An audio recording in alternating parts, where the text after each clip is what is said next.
Badan biasa telepon. Iya, kenapa? Spontan teh, Pak.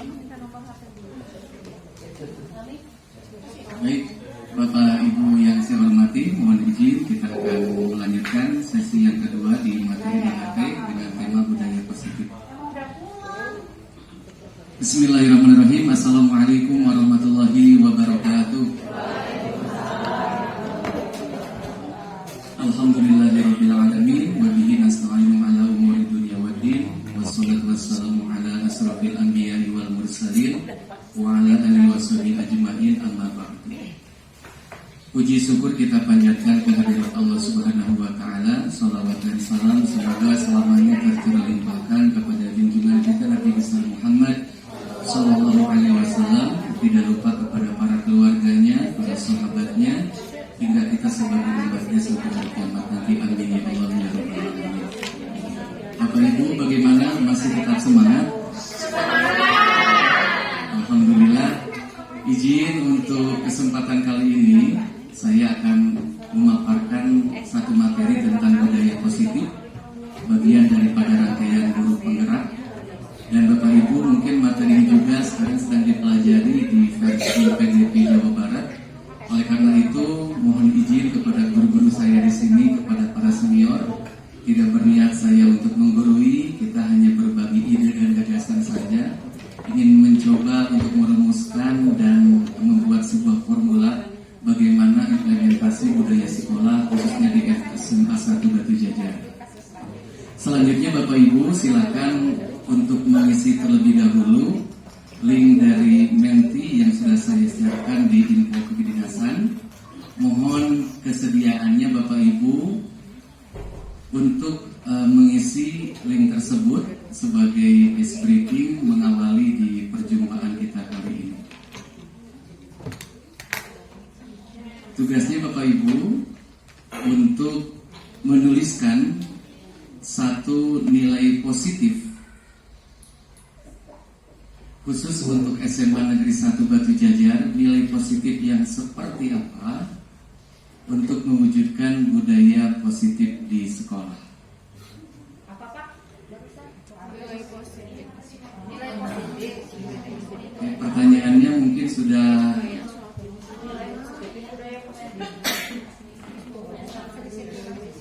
Baik, saya mohon izin sambil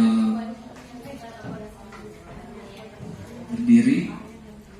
Ya, dan sudah banyak yang mengisi.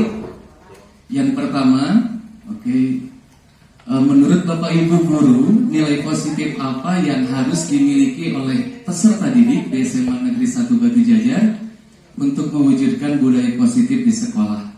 Kita sudah mendapatkan jawaban, ada tanggung jawab, ada disiplin, ada sopan santun, ada akhlak, ada tanggung jawab, ada kesopanan. Sambil menunggu, barangkali ada yang mau berbagi, yang menjawab disiplin. Siapa? Ada Bu siapa? Bu Neneng Heni. Bu Neneng Heni, diberikan mic-nya mungkin Pak. Bu Neneng, kenapa menyebutkan disiplin nilai positif yang harus dimiliki oleh siswa-siswi kita? Boleh berbagi Bu? Sebentar. Boleh. Silahkan Bu Neneng. Bismillahirrahmanirrahim. Assalamualaikum warahmatullahi wabarakatuh. Untuk disiplin memang itu betul merupakan satu dasar ya, karena dengan adanya disiplin peserta didik bisa melaksanakan pembelajaran dengan baik.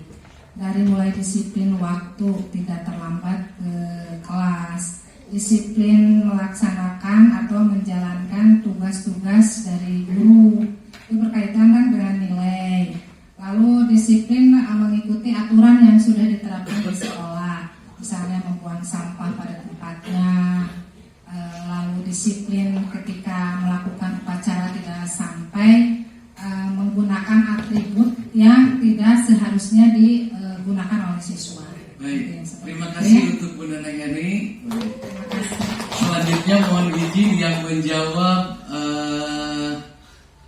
tentang pembiasaan diri yang paling kecil. Barangkali ada yang mau berbagi. Pak Haris, bisa ke Pak Haris kan sebentar. Kenapa kenapa Pak Haris menyebutkan bahwa nilai positif yang harus dimiliki oleh peserta didik kita adalah pembiasaan diri. Silakan Pak Haris. Terima kasih atas waktunya Pak Asep. Berkenan dengan pembiasaan diri. Yang pertama, anak-anak sudah terbiasa, baik itu bangun tepat waktu, datang ke sekolah tepat waktu, lalu membuang sampah pada tempatnya, dan banyak lagi hal-hal yang perlu dibiasakan oleh diri siswa itu sendiri, sehingga tercipta siswa yang tidak mungkin tidak menyepelekan atas waktu itu sendiri. Nah, dengan pembiasaan diri, insya Allah budaya positif terhadap budaya positif siswa itu akan tumbuh dengan sendirinya tanpa harus ada paksaan dari guru ataupun dari siapapun. Jadi Terima kasih. motivasi internal ya Pak yang diharapkannya. Baik, terima kasih. Tepuk tangan untuk Pak Haris, jawabannya sangat luar biasa. Dan satu orang lagi yang menjawab sopan santun. Barangkali ada yang mau berbagi. Siapa yang mau sopan santun? Sopan santun. Baik, diwakili oleh Pak Dadang dulu. Iya Pak. Silakan Pak Dadang. Terima kasih atas waktunya. Alhamdulillah Pak, untuk sopan santun ini adaptasi mungkin ya Pak, saya belum begitu banyak ini mengenal karakter di sini. Jadi ya ini ya sebagai ini nyebut aja bahwa sopan santun itu wajib mengelera begitu. Begitu Pak demikian Pak. Baik, terima kasih. Dan yang terakhir sebagai closing statement, barangkali Bu Dewi bisa menyimpulkan Bu, ini nilai-nilai positif yang seperti apa mungkin yang bisa dilaksanakan. Oke, sebelum ke Jaya. Silakan Bu Haji Dewi. Bismillahirrahmanirrahim. Assalamualaikum warahmatullahi wabarakatuh. Waalaikumsalam. Tadi yang dipertanyakan sama Pak Asep tentang sopan santun, ya semuanya. Baik, tapi saya memilih, tapi tidak di sana ya dibuka gitu. Saya memilih ketakwaan. Kenapa itu ketakwaan harus dinomorsatukan? Karena dengan takwa kita itu jelas mematuhi peraturan kewajiban, baik itu sebagai kewajiban kita sebagai secara vertikal kepada Allah Subhanahu wa taala maupun secara horizontal, yaitu dengan guru, dengan warga sekolah, dengan teman. Otomatis kalau nilai ketakwaan itu sudah sejak dini atau di pembiasaan ada, anak tersebut akan mencapai jati dirinya yang semua aspek kepribadiannya itu tercapai, yaitu manusia yang berakhlakul karimah sesuai dengan Undang-Undang Nomor 20 Tahun 2003 tentang Undang-Undang Sistem Pendidikan Nasional. Lalu yang kedua adalah sopan santun. Pertama, kita yang dididik itu adalah bukan cerdas, tetapi adab. Untuk membenahi adab itu Nabi juga lama sekali. Jadi yang harus dibentuk adalah adabnya. Dengan adab, manusia itu akan punya kepribadian, yaitu menghargai dirinya sendiri, orang lain, sehingga dengan sopan santun itu akan menghargai orang lain dan terbinalah kepribadian mental yang baik, sehingga anak tersebut tahu menghargai diri orang lain, bahkan menghormati orang tua dan warga lainnya. Itu jelas akan menjadi manusia yang berakhlakul karimah. Itu Ini boleh kasih yel-yelnya untuk kita Bu? ya Allah. Tapi kesepakatan bersama mau tidak? Baik, tapi sambil duduk saja ya. Masya Allah.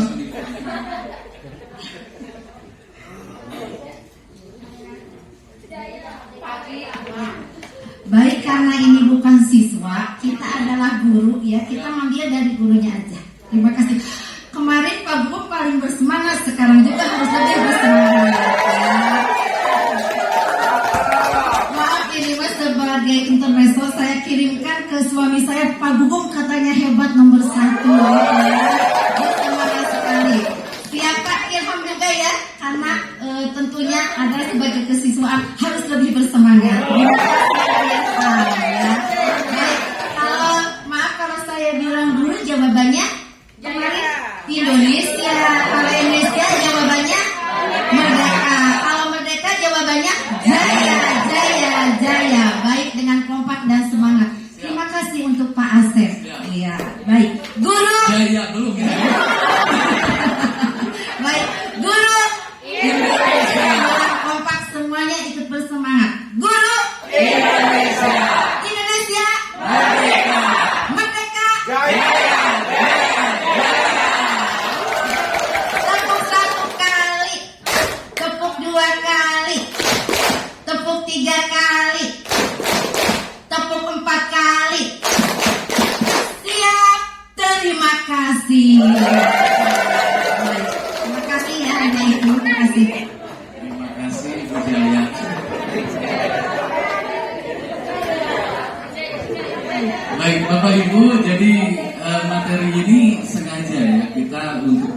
diskusi. Kami sudah ngobrol dengan tim kesiswaan, dengan Pak Ilham, ya. Karena juga di sini ada Pariana Abbas yang notabene mungkin setiap tahun juga melihat tentang tata tertib kita, sebagai kitab suci kita, sebagai peraturan kita. Apakah perlu kita kesepakatan kelas? Apa perlu kita keyakinan kelas? Apa perlu kita konsekuensi dan eksekusi? Mari sama-sama kita ikuti slide berikutnya. Selanjutnya Bapak Ibu, visi SMA Negeri 1 Batu Jajar di lab. Di sebelah kanan di atas Ibu Rohayati dan juga Bu Ayu sudah ada. Izin menyampaikan bahwa visi SMA kita adalah terwujudnya lulusan yang jujur. Apa itu jujur? J-nya ya jujur. U-nya unggul, kemudian juara ya, maaf ya. Maksudnya juara, J-nya jujur, unggul, akademis, responsif, dan agamis. Menurut Bapak Ibu, apakah nilai-nilai ini sudah masuk ke dalam budaya positif belum? Belum. Tentang unggul, akademis, responsif, agamis ini sudah masuk ke budaya positif belum? Belum. Baik, Pak Abbas barangkali bisa sedikit berbagi, Pak. Silakan. Berbicara tentang unggul, apa yang diunggulkan di sekolah kita ini? Saya kira dari akademik, non akademik belum kelihatan. Keunggulan sekolah ini belum kelihatan keunggulannya. Ya, jadi kalau lihat unggul, dari jujur dulu ya. Kalau dari lihat kejujuran, sementara ini belum kelihatan anak kita jujur dan tidaknya. Soalnya setiap hari pasti ada anak yang izin, bahkan anak punya surat izin gitu. Surat izin di kelas ada surat izin yang berpencar gitu ya, yang di kelas-kelas surat izin teh. Dan dia pakai ke piket untuk minta surat izin. Sudah kelihatan itu tidak jujur. Kemudian unggul seperti tadi, mana keunggulannya? Kalau akademis dilihat dari pembelajarannya, memang semua guru memberikan pembelajaran, tapi siswa untuk menerima pembelajaran dari guru tersebut sepertinya tidak memperhatikan atau tidak pernah menghiraukan. Kalau di akademisnya dia bagus, paling tidak di O2SN kelihatan ya, mana yang bagus dalam segi bahasa, matematika, kimia dan sebagainya. Setiap tahun di OSN itu kita berada di peringkat 4 besar, 5 besar lah. Tidak terlalu kelihatan dari akademis. Kemudian respon. Nah, respon anak sekarang terhadap guru, terkadang anak ditanya gurunya siapa, tidak tahu. Jadi respon anak terhadap gurunya saja itu tidak memperhatikan yang mengajar dia siapa namanya. Itu berarti respon anak terhadap gurunya kurang ya. Terus dari lihat agamis saja, dilihat keseharian anak itu dilihat dari tanggung jawabnya dia aja sebagai muslim. Kayaknya mayoritas itu di kita itu muslim, tapi yang melaksanakan yang 5 waktu saja itu dari 1.500 itu hanya beberapa orang. Kalau 1.500 dia semuanya agamisnya benar, bakal penuh Pak. Masjid kita kekurangan ya. Nah ini masih longgar, hanya berapa periode pertama penuh, kedua jarang gitu, yang ketiga nggak ada. Terkadang kita juga sebagai gurunya ya terhadap kalem lah. Nah itu intinya. Nah kalau dilihat dari ini juara jauh sama kata Pak Asep dan sebagainya. Jelas semuanya ini adalah terbentur dari pembinaan akhlak. Bagaimana membina akhlak siswa? Harus dikembalikan ke buku sakunya siswa dan direalisasikan oleh aparatur sekolah. Bagaimana kita mau memberikan tegas kepada siswa sedangkan aturannya itu diabaikan? Contoh, kalau terjadi anak kesiangan, itu hukum. Sedangkan hukuman itu jelas boleh berupa fisik. Hukuman itu ada yang berupa fisik, ada yang berupa non fisik. Itu sudah beberapa kali dilakukan. Fisik, non fisik. Non fisik seperti membersihkan masjid, baca Quran, anggar tengumpan kene.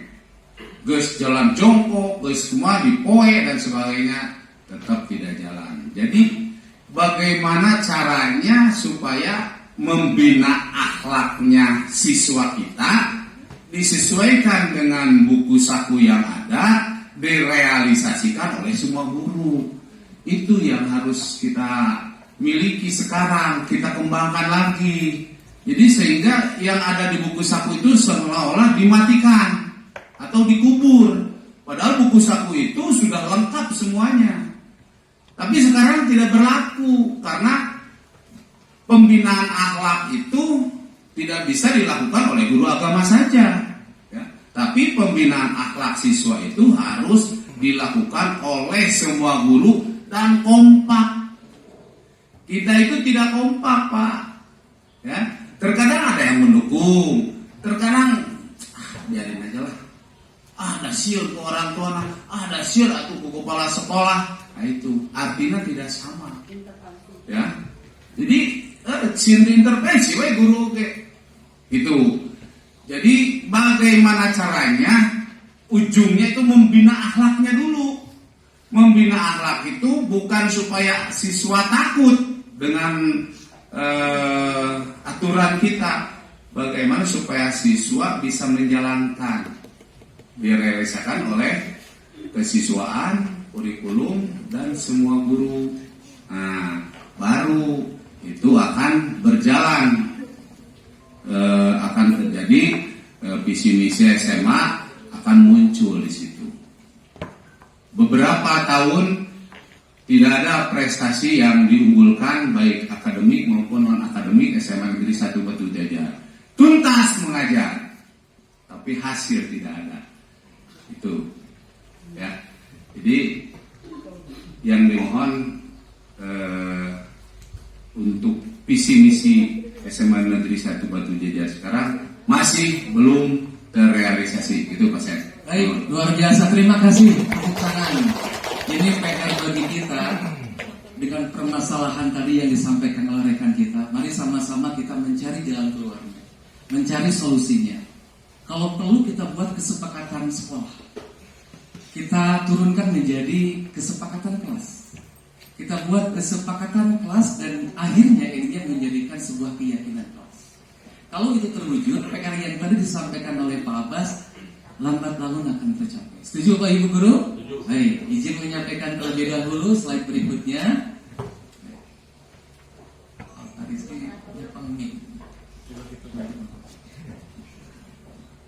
Tadi kita sudah di garis benang merahnya pembinaan akhlak.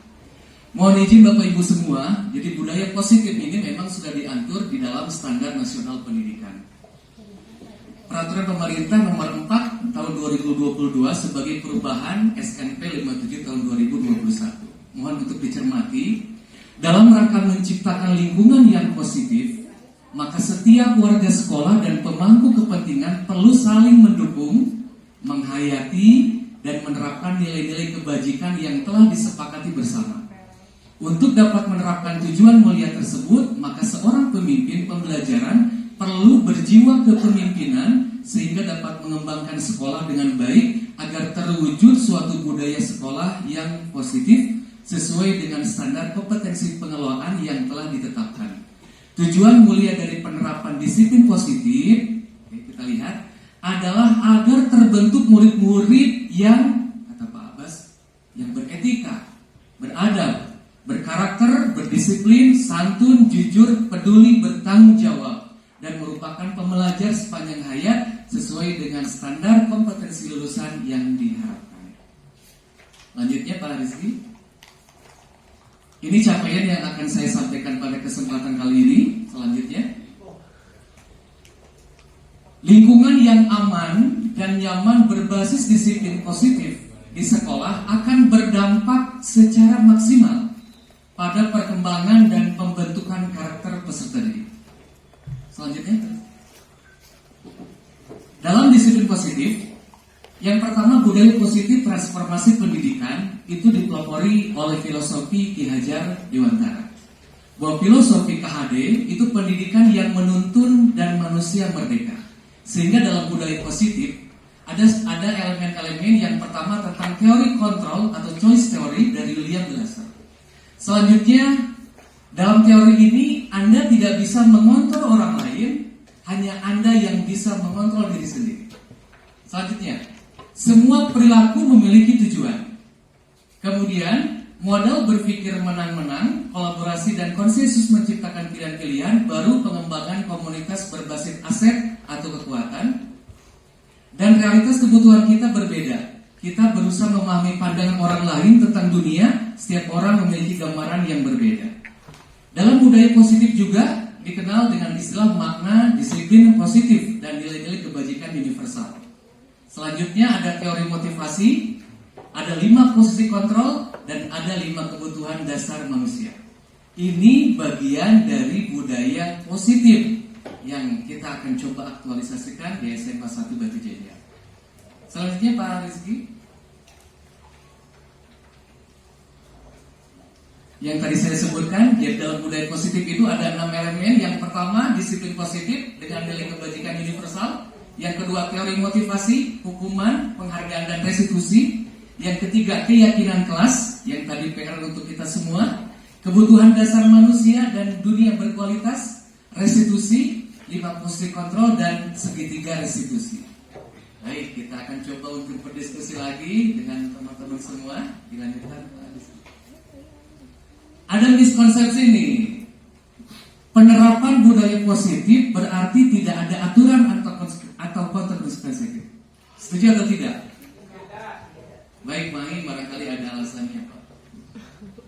Sekali lagi, penerapan budaya positif berarti tidak ada aturan atau konsekuensi. Barangkali Ibu bisa berbagi silakan. Oke, karena untuk menerapkan budaya positif memang harus ada aturan gitu Pak. Tetap harus ada aturan. Harus ada aturan. Jadi tidak bisa begitu saja. Maksudnya kedisiplinan pada siswa itu tetap ada. Tapi kan tidak berupa hukuman fisik tentunya ya Pak ya. Untuk menerapkan budaya positif. Baik, terima kasih. Mungkin itu saja yang saya sampaikan. Selanjutnya barangkali Pak Yadi, mangga. Nanti ada pertanyaan berikutnya. Kita jarang-jarang diskusi seperti ini. Mangga Pak Yadi. Statementnya Pak Yadi, penerapan budaya positif berarti tidak ada aturan atau konsekuensi. Silakan Pak. Baik, Assalamualaikum warahmatullahi wabarakatuh. Budaya positif itu hasil dari aturan-aturan yang kita jalankan. Kenapa saya setuju ketika budaya positif harus ada aturan? Kenapa? Kita sebagai umat muslim juga ketika kita melaksanakan sholat saja kita diatur sedemikian rupa. Harus berwudu dengan baik. Ketika misalkan ada surat Al-Fatihah yang harus kita bacakan gitu. Pertanyaannya, kalau misalnya kita sholat tanpa Al-Fatihah, itu tidak sah sholatnya. Sehingga dari kita menjalankan aturan itu muncullah budaya positif. Kemudian lagi juga, kenapa aturan harus diterapkan pada anak-anak di sekolah? Karena besok lusa ketika mereka keluar dari sekolah, mereka akan dihadapkan dengan aturan-aturan yang berbeda. Ketika masuk ABRI pun kita ada aturannya. Ketika anak mau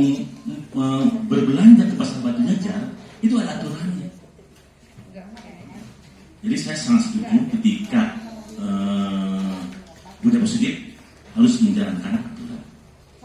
Itu barangkali Pak. Baik, Terima kasih. luar biasa tepuk tangan untuk Pak Yani. Berikutnya ada pertanyaannya lagi.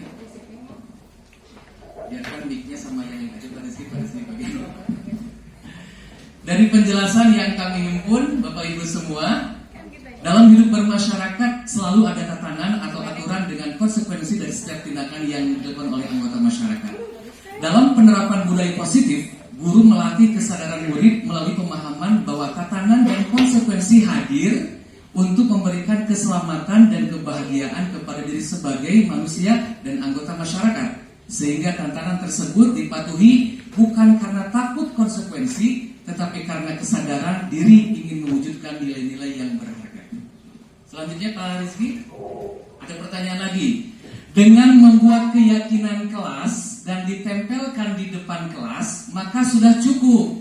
Tidak perlu ada tindak lanjut, tidak ada konsekuensi, tidak ada refleksi.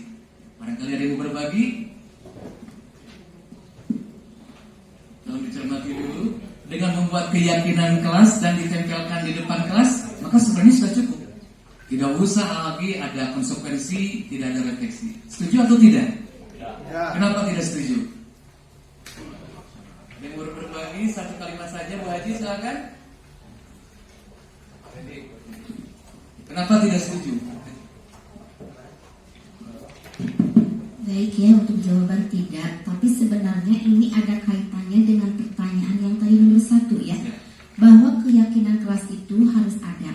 Kenapa? Karena itu dibentuk kesepakatan kelas yang sudah terbentuk secara bersama-sama, yaitu dengan guru dan murid.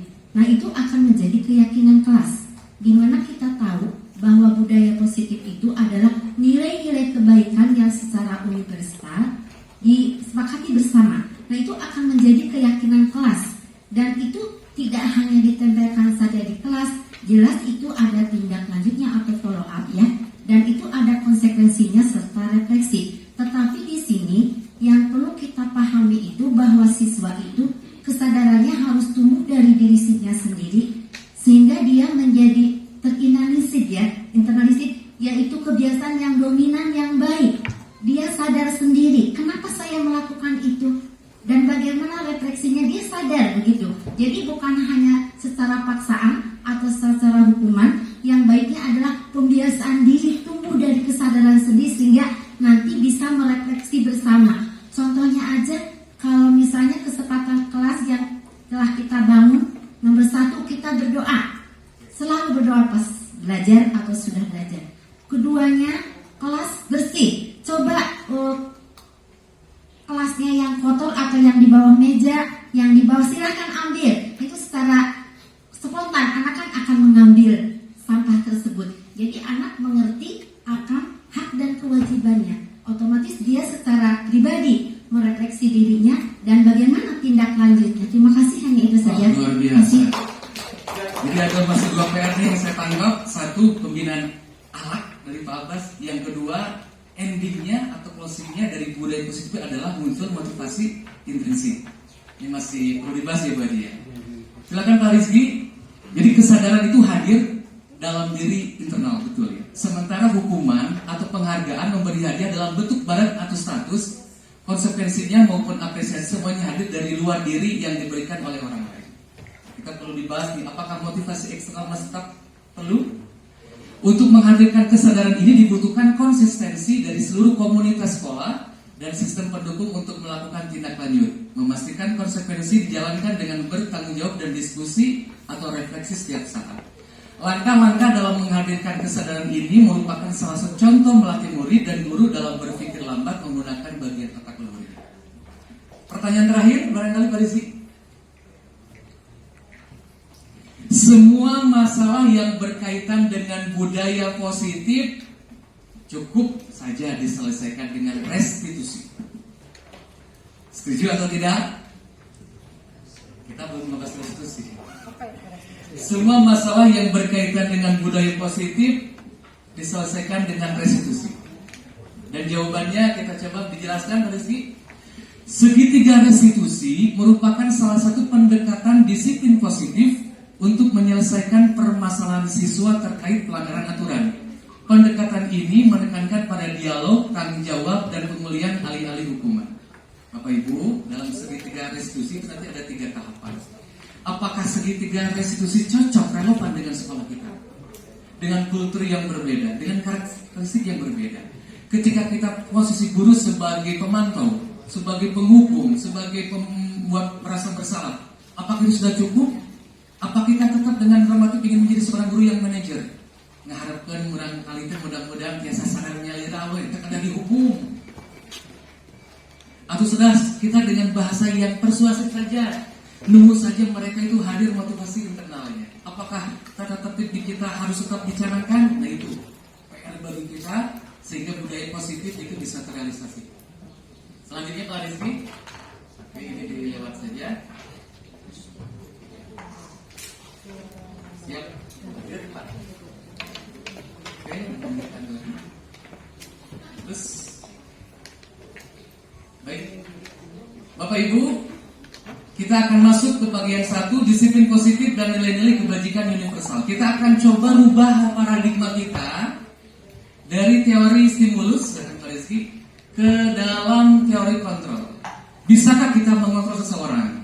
Dalam stimulus respon, kita mencoba mengubah agar orang berpandangan sama dengan kita. Tapi dalam teori kontrol, kita berusaha memahami pandangan orang lain tentang dunia.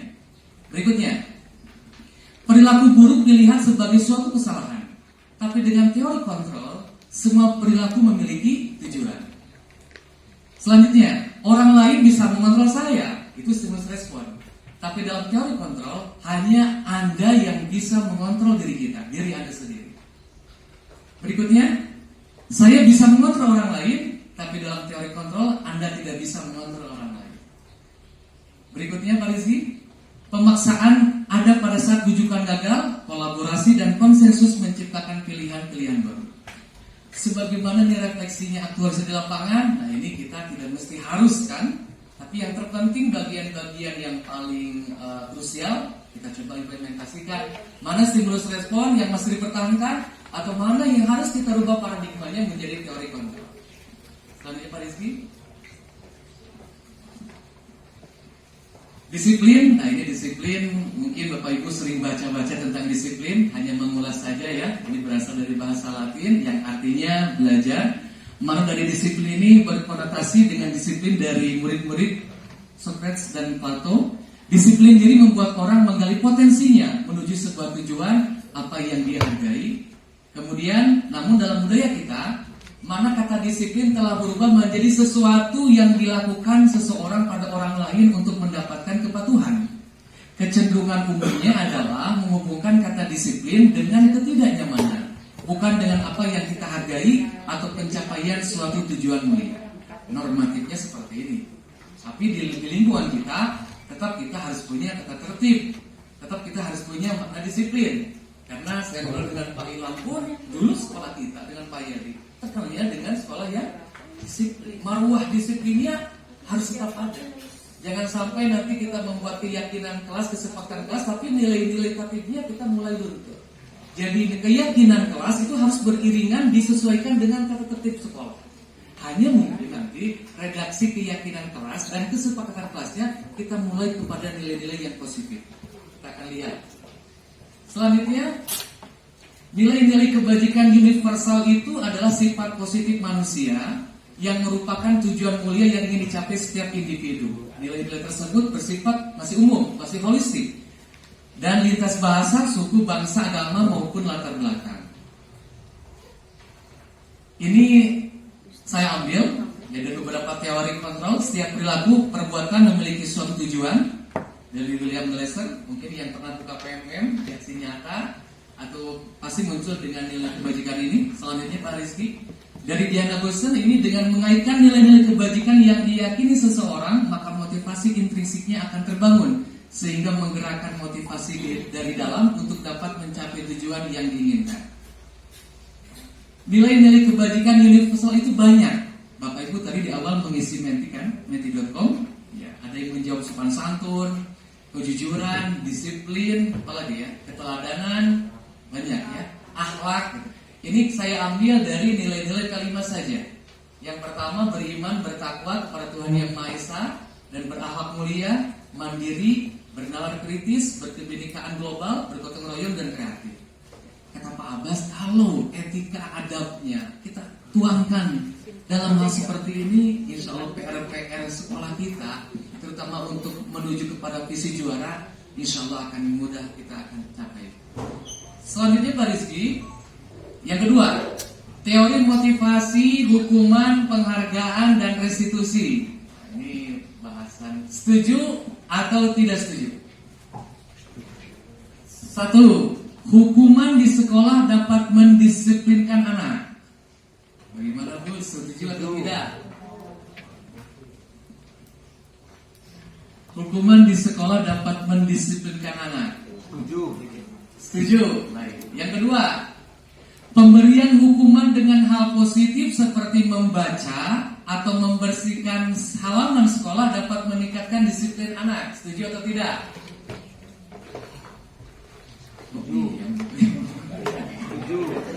Kita sedang berpikir kritis. Kita coba diskusikan. Yang ketiga, memberi penghargaan dapat meningkatkan motivasi belajar anak. Setuju tidak? Setuju. Kemarin yang Agustusan juara kan dikasih hadiahnya. Berikutnya, membuat anak merasa bersalah memberi dampak lebih ringan dibanding menghukum. Setuju? Selanjutnya Pak Rizky, kita sudah mulai. Teori motivasi perilaku manusia.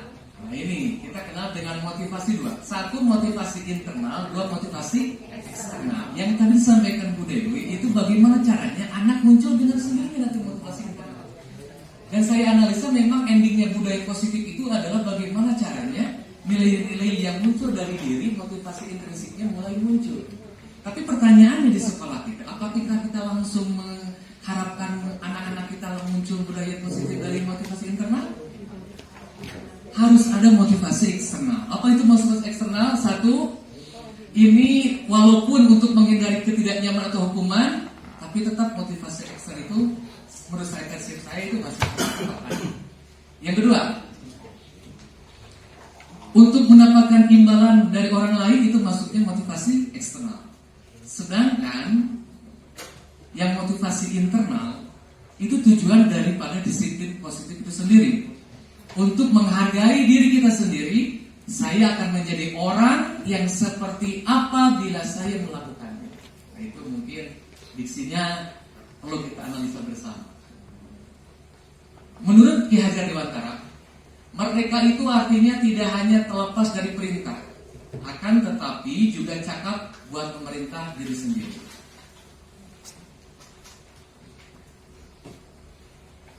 Dihukum oleh penghargaan. Nah ini menurut Alfikon ya, bahwa penghargaan berlaku sama dengan hukuman dalam arti meminta atau memujuk seseorang melakukan sesuatu untuk memenuhi suatu tujuan tertentu dari orang yang meminta atau membujuk. Baik, kita tahan dulu. Apakah di kita masih harus tetap ada penghargaan, masih tetap dan sebagainya? Apa konsekuensinya? Apa aksesnya?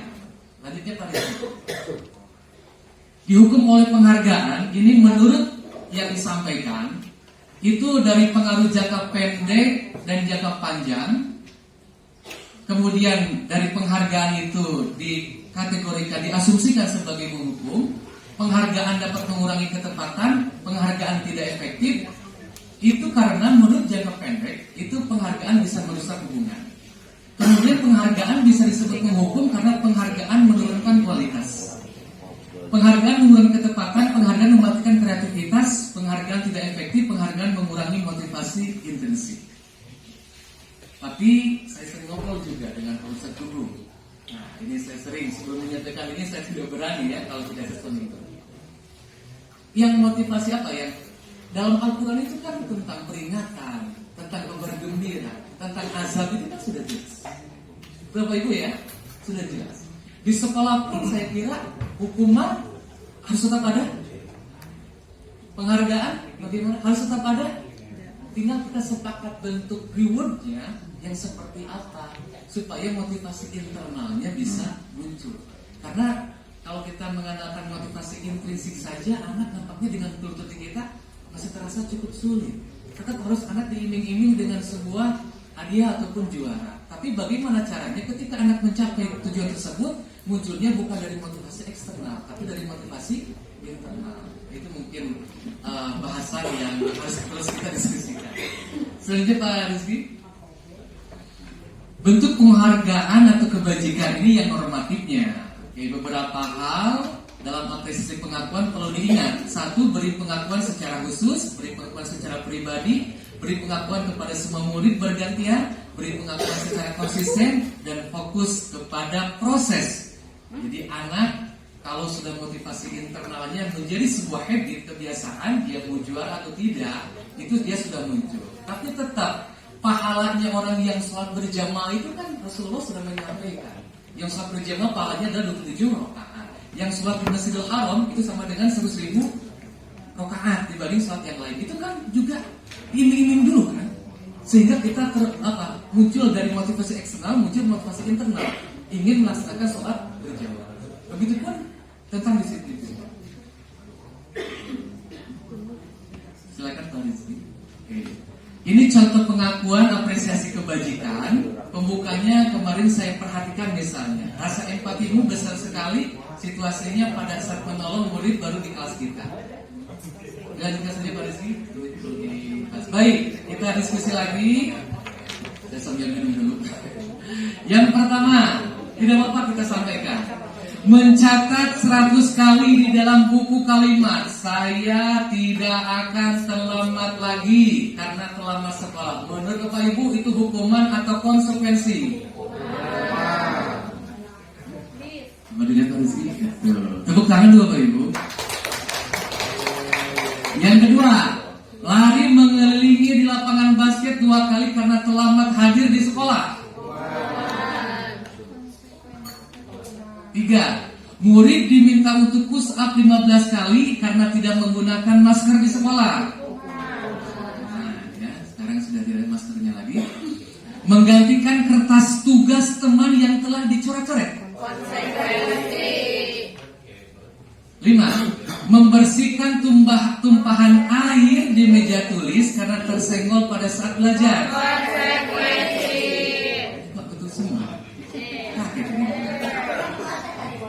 Alhamdulillah. 6. Meminta murid tidak mengenakan sepatu seharian di sekolah karena tidak mengenakan sepatu hitam.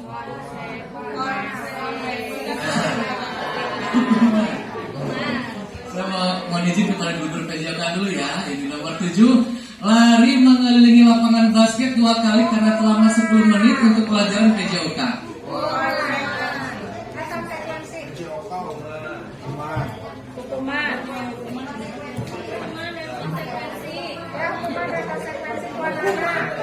Tapi antos.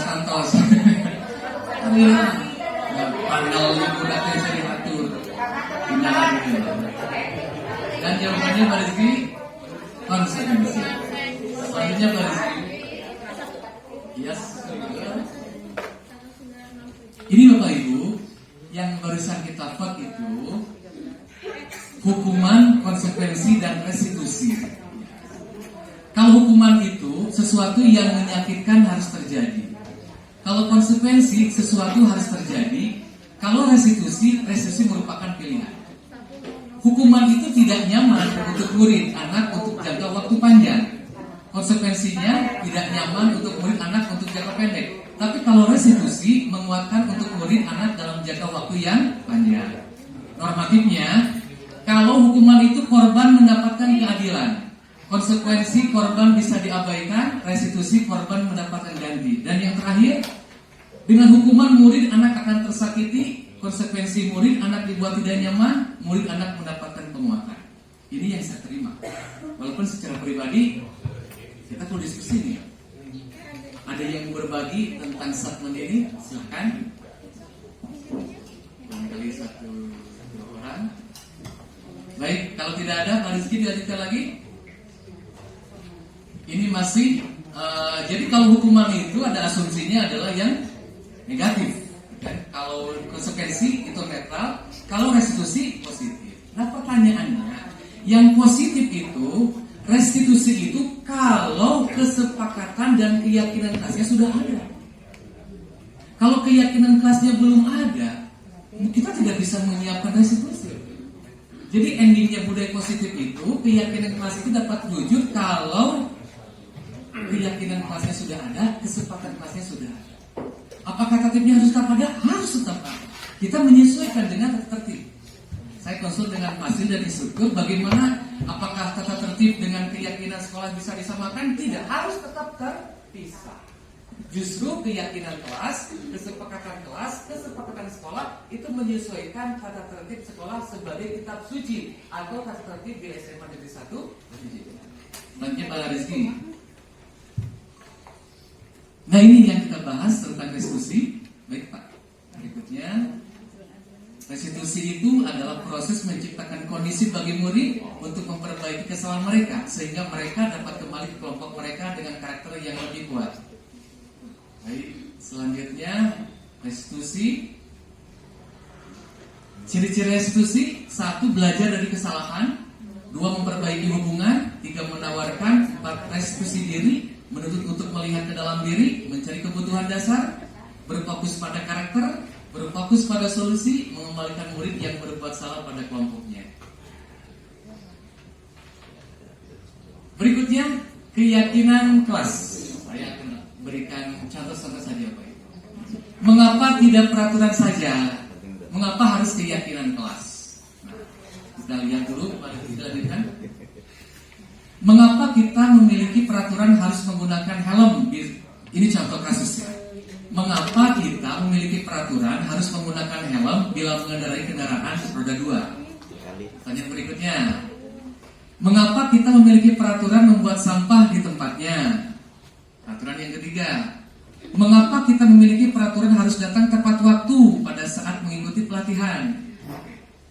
Untuk mendukung motivasi intrinsik, kembalikan ke nilai-nilai keyakinan karena akan lebih menggerakkan seseorang dibandingkan mengikuti serangkaian peraturan-peraturan. Bapak Ibu mohon izin kita rumuskan bersama. Peraturannya, selalu kembalikan buku ke tempatnya menurut nilai-nilai kebajikan universal. Maksudnya ke nilai apa? Selalu kembalikan buku ke tempatnya. Tanggung jawab? Siapa yang menjawab tanggung jawab? Belum, kasihan Adi ya? Kasih reward ya belum nanti. Dilarang mengganggu orang lain. Apa nanti yang bisa kita ambil? Keamanan barangkali dari sini. Menghormati orang lain dan diri sendiri. Hadir di sekolah 15 menit sebelum pembelajaran dimulai. Menghormati orang lain, komitmen pada tujuan berkomitmen. Dilarang melakukan kekerasan. Baik hati. Baik hati.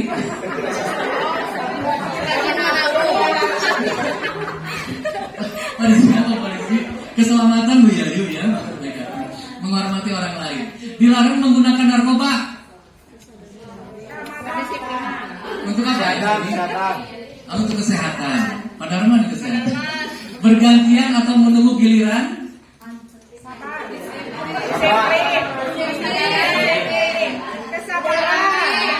Menghormati orang lain dan kesabaran. Gunakan masker dulu, kita gunakan masker. Kesehatan.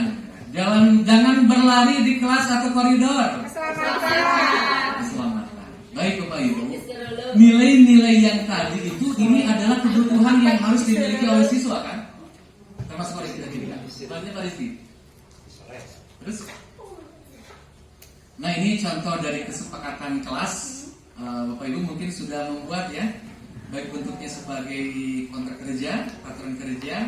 Bu Haji bisa menyampaikan peraturan apa kesepakatan kelasnya? Yang pertama, kalau saya kesepakatan, tapi maaf, saya perlu bertanya sama Pak Asep ya.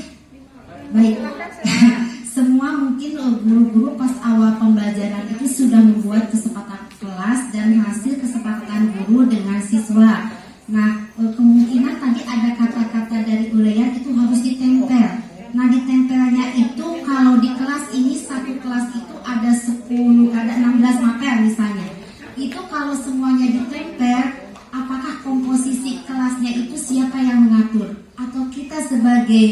gurunya atau wali kelasnya, itu yang jadi pertanyaan saya. Karena kebayang 16 guru mapel menempelkan kesepakatan kelas yang telah dibuat oleh guru dan mapel pada awal tahun ajaran baru. Jadi saya juga belum dipin, tapi sudah kesepakatan kelas. Yang satu saya berdoa ya, di awal dan di akhir pembelajaran. Yang keduanya betul kebersihan kelas. Yang ketiganya itu ada, kalau saya itu adalah sopan santun. Lalu yang keempatnya tidak memegang HP selama guru pembelajaran tidak membolehkan gitu. Kalau memegang silakan, ya tidak. Ya, tapi kalau oleh guru mapelnya disuruh ya silahkan begitu kalau saya itu. Lalu kalau sekuensinya yang tugasnya lambat menyelesaikan tugas-tugasnya. Itu kalau saya, mungkin kalau dari yang lain juga berbeda. Terima kasih. Terima kasih Pak Asep, kita ya. Ya, terima kasih Bu Haji Dewi. Ibu mohon izin, yang membuat kesepakatan kelas itu leadernya kita atau dari murid? Jadi narasi ini dari mana Bu? Dari siswa? Oke.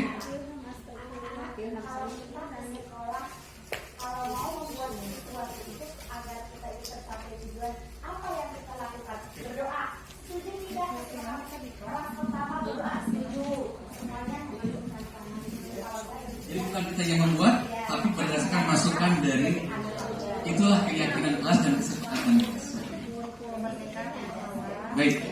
Jadi ini bukan kita yang buat, tapi beserta semua siswa sudah sepakat ini deskripsi seperti ini.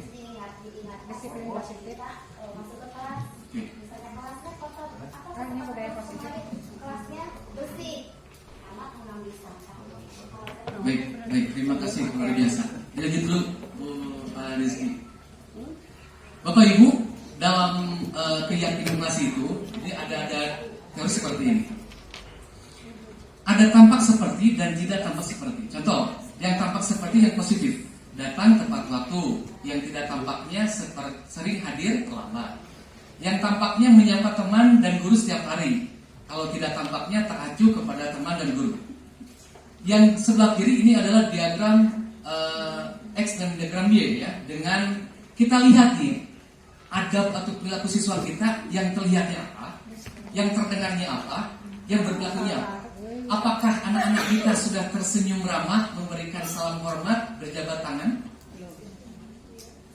kemudian memberikan ruang bekerja kepada peserta didik, kemudian postur tubuh yang tenang ketika kita menghadapi anak-anak, itu harus muncul dari perilaku anak. Yang terlihatnya berempati terhadap perasaan orang lain, memegang barang milik orang lain hanya dengan izinnya, mendengarkan dengan seksama, senantiasa berbuat baik, berbagi, itu yang harus terlihat. Adab dari etika dari sekolah kita yang harus muncul. Yang terdengarnya, satu orang berbicara, saya bantu, kita bisa selesaikan ini bersama, terima kasih, tolong ya, permisi, boleh saya pinjam, nanti akan segera saya kembalikan. Nah ini PR kita, bagaimana yang muncul tampak sepertinya harus lebih dominan daripada yang tidak tampak seperti itu. Percuma kita membuat keyakinan, kesepakatan, tertib, tapi marwah kita, SDM-nya dari kita sendiri belum mencerminkan kita sebagai seorang guru yang ditiru dan ditiru, yang menjadi usul bagi anak-anak kita. Maka saya sering ngobrol dengan Pak Yadi, Pak Yadi saya sebut lagi. Saya sering perhatikan itu Pak Yadi terkadang melihat selain mengajar secara motor juga sering ngobrol dengan anak-anaknya. Nah itu yang harus kita mulai realisasikan Bapak Ibu. Anak-anak mubangor, amun kumaha teh, coba dengan tindakan yang lebih dekat lagi. Kalau kita lihat hanya terus menegakkan hukumannya seperti ini, konsekuensinya seperti kamu tahu tak ini keyakinan kelasnya. Tapi tanpa ada kedekatan secara emosional, itu pasti akan terwujud. Sesekali Bapak Ibu bisa berkeliling untuk, kalau saya yakin tim kesiswaan sudah solid ya, melihat luar biasa. Bentuk pendekatannya juga sudah maksimal. Ya teman-teman kita sudah mengadakan apa tindakan yang segitiga restitusi, menstabilkan dulu, validasi keyakinan dulu, validasi kesalahan. Nanya dulu, bagaimana budaya positif dapat terwujud? Toh kita juga jarang dekat dengan anak. Jadi itu yang kita harapkan. Jadi supaya anak itu dekat dengan kita, nanti ketika kita menstabilkan keyakinan, memvalidasi kesalahan akan lebih mudah. daripada kita ngiming-ngiming dengan peraturan hukuman, konsekuensi, dan restitusi. Bagaimana strateginya? Bapak Ibu punya strategi tersendiri yang terjelasnya normatif terlaksana. Selanjutnya Pak. Sebelah lagi. Ini ya Bapak Ibu, anak-anak kita itu pengennya ini. Kalau menurut standar nasional pendidikan, anak-anak itu pengen belajarnya satu menyenangkan, dua interaktif, tiga eksplorasi bakat dan minatnya. Nah kita harus fasilitasi. Jadi kebutuhan dasar manusia itu berdasarkan ini. Satu, ada kasih sayang dan rasa diterima. Ada penguasaan, ada kebebasan, ada kesenangan supaya bisa survivalnya, supaya bisa bertahan hidup. Kemudian kebutuhan dasar manusia itu baik. Balai Nes Pak Rizky. Selanjutnya Pak. Terus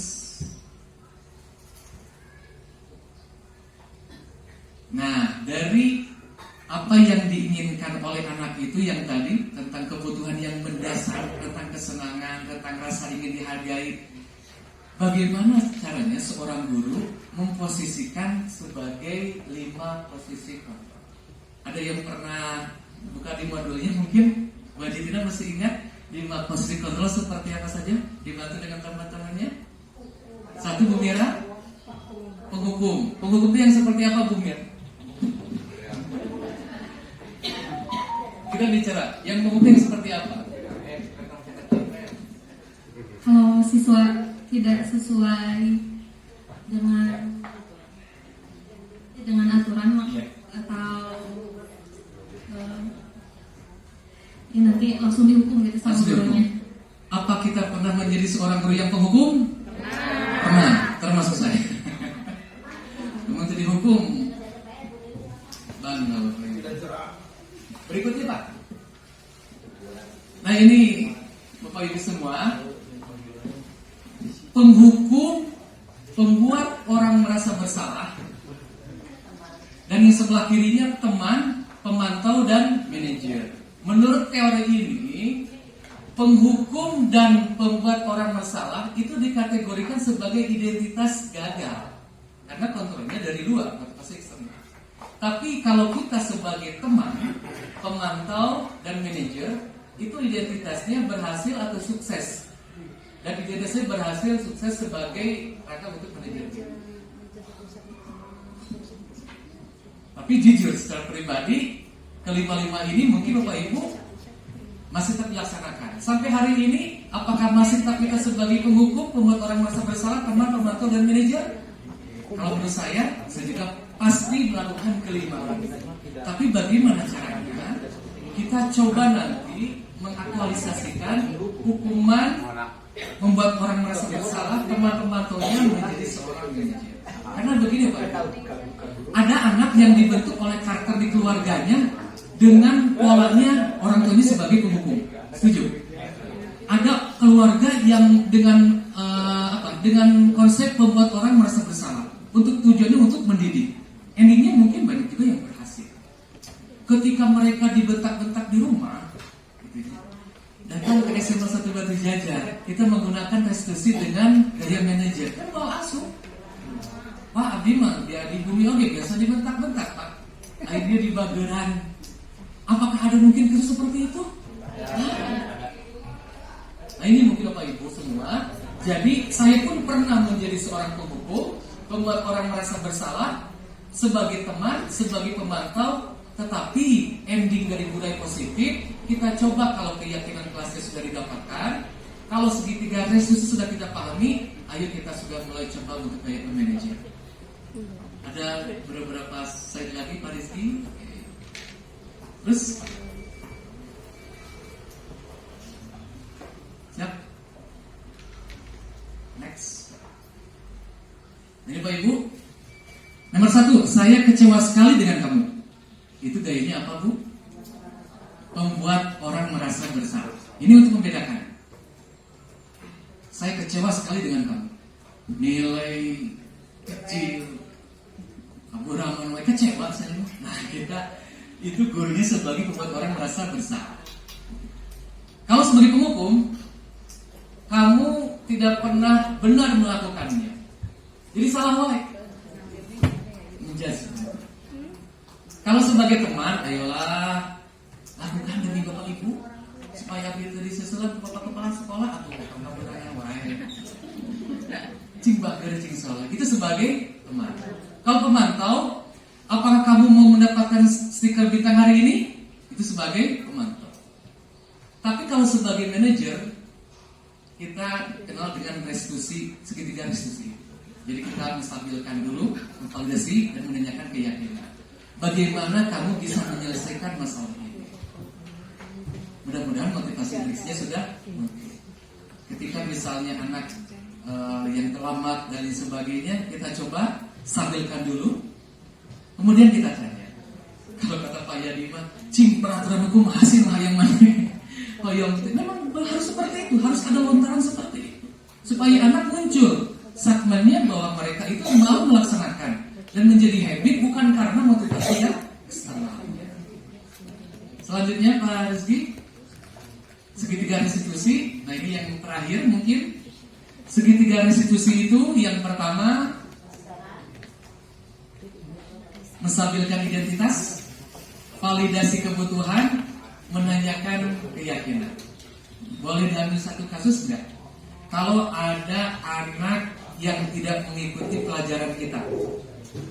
Kasusnya, ada anak yang tidak mengikuti pelajaran kita. Kurang dipanggil. Apa yang dipanggil? Coba Bapak Ibu untuk menstabilkan identitasnya seperti apa? Katanya dulu.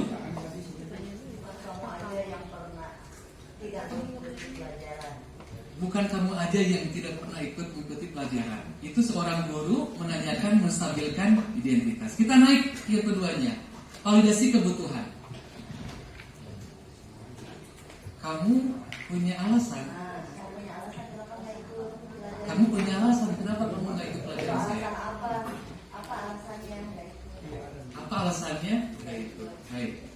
Bu Haji mohon izin kepada tim kesiswaan, barangkali kalau ada orang yang kesiangan Bu, kira-kira kalau mempraktekkan ini bagaimana Bu Haji? Ya mungkin yang pertama menstabilkannya mungkin begini. Hari ini teman kamu ada yang kesiangan ini, termasuk kamu mungkin ya. Gitu. Terus nanti ada step pertanyaannya, kenapa kamu kesiangan? Udah gitu ada keyakinan, jadi harusnya gimana? Contoh misalkan macet, kan sering macet tuh Pak hari Senin. Atau di pelajaran saya yang pagi itu yang pertama hari Selasa. Macet tuh, nah kalau macet berarti gimana? Oh saya harus lebih pagi, jadi akhirnya dari dia ya untuk dia. Gitu. Jadi solusinya dia sendiri yang akhirnya mencari. Untuk menanyakan keyakinannya, nanti balik lagi, jadi gimana? Harusnya agar tidak kesiangan lagi. Oh saya harus lebih pagi dari rumah. Nah, sudah terjawab. Setuju Bapak Ibu? Kalau ada anak yang sering kesiangan atau yang tidak piket, kalau menggunakan konsep segitiga restitusi itu seperti ini. Jadi menstabilkan identitas dulu, validasi kebutuhan, dan menanyakan keyakinan. Dengan gaya seperti apa? Bapak Ibu mungkin dengan karakteristik sesuaikan dengan kultur kita dan juga karakteristik Bapak Ibu sendiri. Dan selanjutnya Pak Rizky, oke. Untuk menstabilkan identitas ya, bahasa-bahasanya. Guru berkata, nah berbuat salah itu hal yang manusiawi. Tidak ada manusia yang sempurna. Bapak Ibu juga pernah berbuat salah. Kita pasti bisa menyelesaikan permasalahan ini. Bapak Ibu tidak tertarik untuk mencari tahu siapa yang benar, siapa yang salah. Bapak Ibu lebih tertarik untuk menyelesaikan masalahnya. Kalau kamu menyalahkan dirimu sendiri, terus menerus, apa kamu bersikap baik pada dirimu sendiri? Itu yang menstabilkan identitas. Selanjutnya, ini yang validasi kebutuhan. Kamu bisa saja kan melakukan hal yang lebih buruk, tapi kamu tidak melakukannya kan? Kamu pasti punya alasan mengapa melakukannya. Apa yang penting bagi kamu? Kamu boleh tetap berusaha menjaga sikap itu, tapi tambahkan sikap yang lain yang baru. Maukah kamu belajar cara lain untuk mendapat yang kamu butuhkan tanpa harus memikul? Apakah kamu bisa melakukan dengan lebih baik besok lagi? Ini validasi kebutuhan. Dan yang ketiga, yang menanyakan keyakinannya, masih ada Pak Rizky?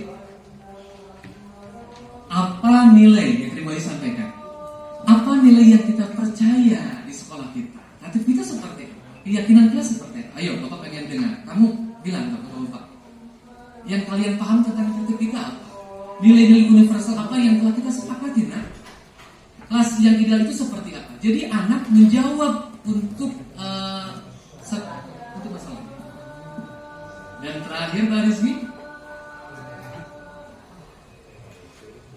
ini Bapak Ibu, kalau nanti anak-anak kita salah, beri waktu 30 detik dulu untuk intervensi 30 detik. Jadi jangan langsung dimarahi, jangan langsung dijudge. Kita lihat dulu, apakah kamu ingin berbuat lebih baik? Ini bahasa-bahasa untuk intervensi 30 detik, ya. Apakah saat ini kamu sedang menjadi orang yang kamu inginkan? Apakah kamu dapat mengubah perilaku sikap kamu saat ini menjadi perilaku sikap yang lebih membantu? Apakah wajar membuat kesalahan? Karena saya sering lihat juga ketika anak kesiangan, ternyata anak tersebut membantu dulu orang tuanya, berjualan dan sebagainya. Kita stabilkan dulu, diintervensi dulu 30 detik. Dan selanjutnya Pak Rizky, barangkali oke, itu saja Bapak Ibu. Mohon maaf tidak semata-mata saya ingin menggurui, karena ini juga harus kami diseminasikan kepada Bapak Ibu guru. Selanjutnya PR kita, Bapak Ibu silakan untuk membuat membuat dengan gaya Ibu sendiri mengajar di kelas. Kita buat kesepakatan kelas dulu, keyakinan kelas. Tatib kita akan tetap terpampang sebagai ruh kita, sekolah kita. Ya, kita tidak akan mengganggu tatib kita dengan keyakinan, dengan kesepakatan. Redaksi tatib kita tidak harus dirubah, tidak harus direvisi. Tetap tatib kita harus ada. Tapi menyampaikan kepada peserta didik itu dengan keyakinan kelas dan kesepakatan kelas, supaya muncul motivasi internalnya. Untuk sementara tidak memberikan pertanyaan karena sudah 1 jam. Terima kasih atas segala perhatiannya. Mohon maaf Bapak Ibu atas segala kekurangannya. Materi ini sudah saya serahkan di Kedinasan. Wallahul muwaffiq ila aqwamit thoriq. Assalamualaikum warahmatullahi wabarakatuh.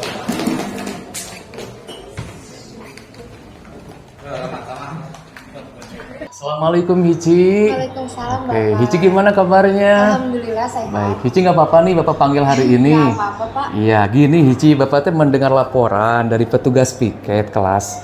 Katanya kamu nggak piket lagi hari ini. Iya Pak. Coba, sudah berapa kali nggak piket? Sekitar 3 kali Bapak. 3 kali nggak piket Iya. ya? Oke, Bapak periksa dulu ya. Iya, Hici kemarin juga nggak piket, hari ini juga nggak piket. Maka Bapak catat dulu. Hici sering tidak piket itu suatu kesalahan bukan? Kesalahan Bapak. Yakin itu sebuah kesalahan? Iya, yakin. Baik Hici.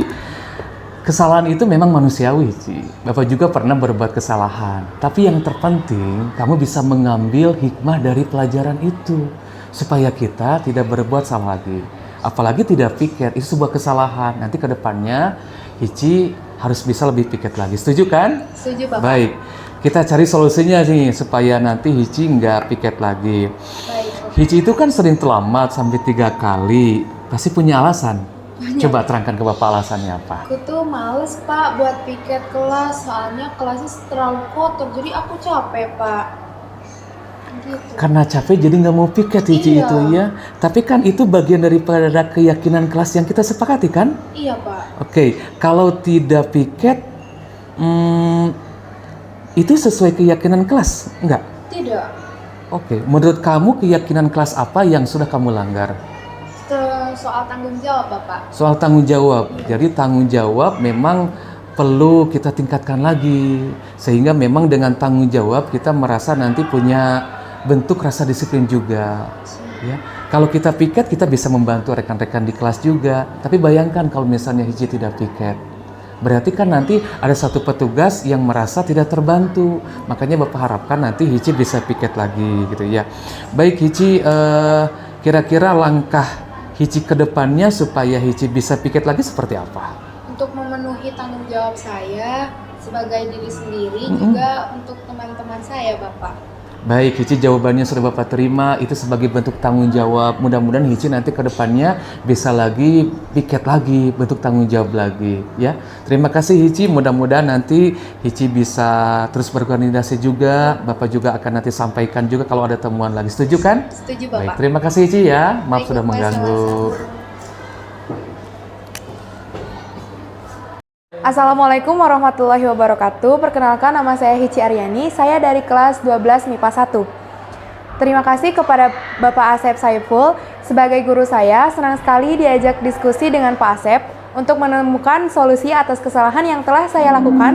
Saya tidak akan mengulangi kesalahan yang sama dan berusaha menjadi lebih baik lagi. Terima kasih. Wassalamualaikum warahmatullahi wabarakatuh.